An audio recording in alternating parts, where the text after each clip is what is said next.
On pensait avoir tout vu à l'Assemblée, mais Louis Boyard vient de briser l'omerta. Aujourd'hui, plongé au cœur d'un scandale à 120 milliards d'euros. Un ministre incapable de protéger vos données, un président qui diminue les effectifs de lutte contre la fraude fiscale, et des milliardaires qui dorment sur leurs deux oreilles.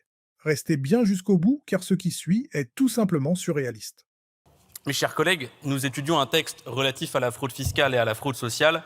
Or, en regardant ce texte, je vous vois davantage parler de fraude sociale que de fraude fiscale. Et je dois bien dire que s'il y a un sujet sur lequel vous avez du talent, c'est celui de faire croire aux Français que le problème est celui qui fraude avec 600 € par mois, tout en réussissant à cacher et à soutenir les fraudes de ceux qui ont 600 millions d'euros par mois. Parce que quand on s'intéresse aux manipulations que vous mettez en place pour vos amis qui fraudent les impôts, ça devient difficile de cacher le gros sac de billets de banque derrière le petit arbre de la fraude sociale. Pour que les Français se représentent bien, il y a 5 milliards d'euros de fraude aux prestations sociales. C'est à peu près 0,3% du budget par rapport aux recettes de l'État.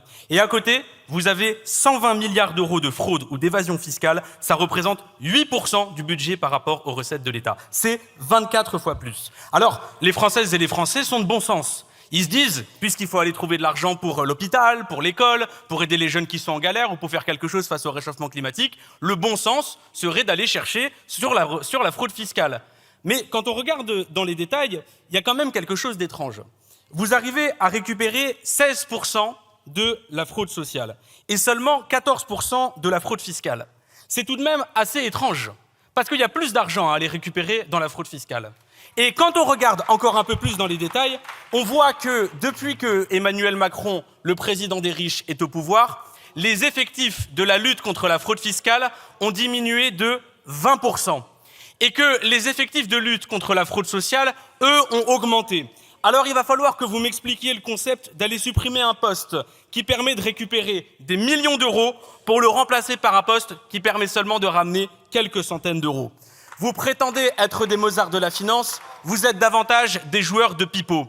Car vous parlez souvent de pacte républicain. Oui, il faut lutter contre la fraude parce que c'est le pacte républicain, c'est le pacte social. Ah oui ? Ah bon, on va parler aux Français de ce que c'est qu'un règlement d'ensemble. Parce que je parle de 14% de fraude fiscale que vous arrivez à recouvrer. Mais ça, c'est la fraude fiscale que vous n'avez pas laissé passer. Il faut que les Français sachent qu'il y a un système qui s'appelle le règlement d'ensemble. Ça vient d'une loi de 2004 qui permet au ministère du Budget de faire des petits arrangements entre copains. Alors attention, c'est un club qui est très très sélect. Si jamais vous êtes un boulanger qui a fait faillite à cause de l'augmentation des prix de l'électricité que vous avez délégué à l'Union européenne, vous n'avez pas le droit de rentrer dans ce petit club privé. Mais alors par contre, si vous êtes parmi la centaine d'entreprises qui chaque année passent la porte de Bercy et viennent faire de petits arrangements entre copains, alors vous pouvez en bénéficier. Ça nous coûte 1 à 2 milliards par an, on ne sait pas qui, on ne sait pas quoi, on ne sait pas comment. En 2024, vous avez fait un petit cadeau de 500 000 € à une seule personne. On ne sait pas qui, on ne sait pas quoi, on ne sait pas comment. Et vous allez me dire que c'est pas vous qui avez mis en place ce système parce que ça vient d'une loi de 2004. Enfin, mes chers collègues macronistes, depuis que vous êtes au pouvoir, le nombre de règlements d'ensemble a été multiplié par 3. J'aimerais que vous m'expliquiez pourquoi Vincent Bolloré, qui a tenté de frauder 800 millions d'euros d'impôts entre 2008 et 2011, il devait payer 320 millions d'euros de pénalités, mais Bercy lui a dit qu'il n'avait pas à payer les pénalités. Pourquoi est-ce que Vincent Bolloré a bénéficié de ce privilège ? Pourquoi, quand il s'agit d'une mère seule qui élève ses 2 enfants et qui a eu un trop perçu d'allocation familiale de 320 €, vous lui demandez de payer immédiatement, même si jamais ça va mettre les enfants dans la galère, mais quand il s'agit de Vincent Bolloré, vous laissez passer 320 millions d'euros de pénalités. Voilà ce qui porte atteinte au pacte social. Voilà ce qui porte atteinte au pacte républicain. Voilà pourquoi est-ce que je dis que vous êtes hypocrite sur le sujet. Parce que vous avez baissé les moyens de lutte contre la fraude fiscale tout en augmentant les moyens de lutte contre la fraude sociale en sachant très bien que ça allait faire perdre de l'argent à l'État. Vous avez organisé un petit système qui vous permet de faire des arrangements financiers avec les petits copains dans les entreprises dans lesquelles vous vous recalez une fois que vous avez perdu les élections. Et vous oubliez de dire que le premier sujet au sujet de l'aide sociale, c'est le non-recours.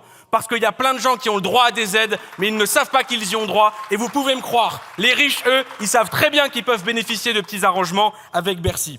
Nous étudions un texte dont les 3/4 des mesures concernent la fraude sociale et dont l'autre quart concerne la fraude fiscale. Mais ce qui est sur la fraude fiscale est cosmétique. Les milliardaires peuvent dormir tranquillement ce soir. Vous avez mis en place des dispositions qui sont absurdes. Je veux notamment parler de ce que vous avez fait pour la MDPH. Vous le savez, quand vous êtes une personne en situation de handicap, une réponse à votre dossier peut durer des mois et des mois, alors que vous êtes dans la galère et que vous êtes précaire. Vous avez mis une disposition qui va demander aux agents de la MDPH d'effectuer davantage de contrôles par rapport à la fraude, même si jamais elle représente moins de 1,5% de toute la fraude aux prestations sociales. Ce qui veut dire que vous n'augmentez pas le nombre d'agents, mais que vous augmentez leur mission et que donc ça va être encore plus long de pouvoir avoir une réponse à son dossier MDPH. Voilà une conséquence très concrète dans la vie des Français. Vous avez mis en place une disposition qui permettra de suspendre les prestations sociales en cas de suspicion de fraude. Attention, il n'y a pas de juge, il n'y a pas d'autorité qui est capable de dire non, c'est une suspicion, c'est selon votre bon vouloir. Parce que vous pensez qu'on peut vivre sans prestations sociales, mais quand on vit avec 900 € par mois, parce qu'on est en temps partiel, on ne peut pas se passer de prestations sociales. C'est une condamnation à mort financière que vous mettez en place sur simple suspicion.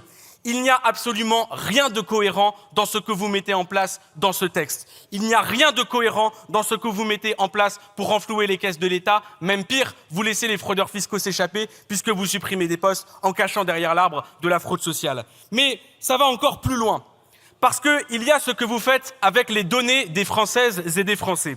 Je vais vous donner un exemple. L'année dernière, il y a eu une fuite de données au ministère du Budget. 1,2 million de données de nos concitoyennes et concitoyens ont fuité. Ce sont des données extrêmement sensibles.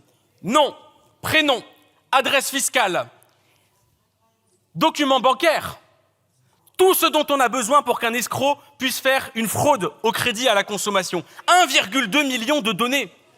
On n'a pas eu une seule explication de la part du ministre du Budget. Et vous savez quoi? Il met en place dans l'article 1er une disposition qui va donner toutes ces données à toutes les administrations.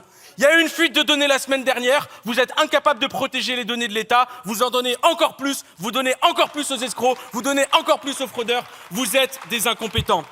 Parce qu'il va falloir parler du sujet des fuites de données de l'État. En janvier 2026, le site servicepublic.fr. Attention, je vais vous faire la liste. C'est encore plus long que la lente agonie de votre gouvernement. En janvier 2026, le site servicepublic.fr a eu une fuite de documents administratifs. On ne sait pas combien, on ne sait pas quoi. Puis ensuite, le même mois, Choisir le service public, une plateforme de l'État. 377 000 personnes qui ont été victimes de cette fuite de données. Voilà qu'en février 2026, que revoilà-je? Servicepublic.fr. Vous savez, le service de l'État qui a été hacké le mois dernier et qui a à nouveau été hacké, incapable de combler la faille. France Travail qui a subi la plus grosse amende par rapport à une fuite de données de son histoire. On n'a pas entendu le ministre du Travail sur le sujet. Fin 2025, messagerie interministérielle, les données des fonctionnaires qui ont été exfiltrées. Attention, c'est des documents sensibles, c'est des ministères qui sont censés être importants, pas capables de protéger cette base de données. Décembre 2025, c'est carrément le ministère de l'Intérieur, censé être le top de la sécurité, hop, une fuite de données. Novembre 2025, que revoilà-je? Encore choisir le service public. C'est exactement la même chose qui s'est passée en 2026. Là, je vous parle seulement de quelques fraudes en 4 mois, c'est pas exhaustif. Vous êtes incapable de tenir des bases de données et vous avez la prétention de tenir un État. Pour qui est-ce que vous allez nous prendre? Dans ce texte, vous allez prendre des données extrêmement sensibles et vous allez les donner à toute une série d'administrations. Vous allez les donner aux préfectures, vous allez les donner aux administrations de la sécurité sociale, vous allez les donner à des complémentaires sans nous garantir que vous êtes en capacité de protéger ces données puisque toutes les semaines, il y a des fuites de données et vous ne vous en excusez jamais et vous ne corrigez jamais les failles. Voilà toutes les raisons qui nous poussent à déposer ces motions de rejet. Vous menez une bataille culturelle. Cette bataille culturelle vise à faire croire aux Françaises et aux Français que le problème, c'est celui qui vit avec 600 € par mois, mais les gens se sont bien rendus compte que le problème, ce sont les milliardaires qui ont mis la bande de bras cassés que vous êtes au pouvoir. Que Bernard Arnault et Vincent Bolloré ne dorment pas tranquilles ce soir. L'élection présidentielle approche. Et une fois que volonté populaire aura été faite, nous irons chercher leurs impôts en enfer s'il le faut.